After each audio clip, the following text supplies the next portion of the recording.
ജീവിതം നിസ്സാരമല്ല. ഒരുപാട് പ്രശ്നങ്ങൾ എല്ലാവർക്കും. ചിരിച്ചുകൊണ്ടിരിക്കുന്നവരെല്ലാം സന്തോഷിച്ച് നടക്കുന്നവർ, വിഷമിക്കുന്നവരെല്ലാം എപ്പോഴും വിഷമിക്കുന്നവരല്ല. ജീവിതത്തിൽ നമുക്ക് ഒരുപാട് പ്രതിസന്ധികളെ അഭിമുഖീകരിക്കേണ്ടി വരും. ആ പ്രതിസന്ധികളെ തരണം ചെയ്യാൻ, അതിനെ മറികടക്കാൻ, പിന്തിരിഞ്ഞോടാതിരിക്കാൻ, തളർന്നു വീഴാതിരിക്കാൻ നമ്മുടെ കരുത്ത് എന്ന് പറയുന്നത് നമ്മുടെ വിശ്വാസമാണ്.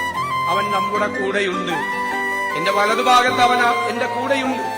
ഞാൻ മുന്നിലേക്ക് നടക്കുമ്പോൾ എന്റെ വഴികാട്ടിയായി, ഈ ഇരുട്ടിലെ പ്രകാശമായി അവൻ എന്റെ കൂടെയുണ്ട് എന്നുള്ള നമ്മുടെ ദൃഢമായ വിശ്വാസമാണ് ജീവിതത്തിലെ എല്ലാത്തിനെയും മറികടന്ന് മുന്നോട്ട് പോകാൻ നമുക്ക് പ്രേരണയാകുന്നത്.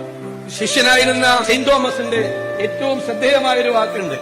ക്രിസ്തു ജെറുസലേമിലേക്ക് പോകാൻ പോവാണ് തന്റെ ഏറ്റവും പ്രിയങ്കരനായ സുഹൃത്ത് ലാസറിനെ കാണാൻ വേണ്ടി. അപ്പൊ എല്ലാ ശിഷ്യന്മാരും നിരുത്സാഹപ്പെടുത്തി, പോകരുത്, അങ്ങയുടെ ജീവൻ വരെ അപകടത്തിലാണ് പറഞ്ഞു.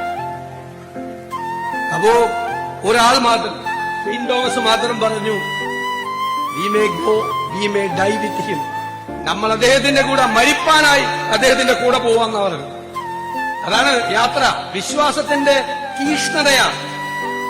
നമ്മളവിടെ പോയാൽ മരിക്കാം, മരിപ്പാനായി കൂടെ പോവുക എന്നാണ് പറഞ്ഞത്. അതാണ് വിശ്വാസത്തിന്റെ തീഷ്ണത.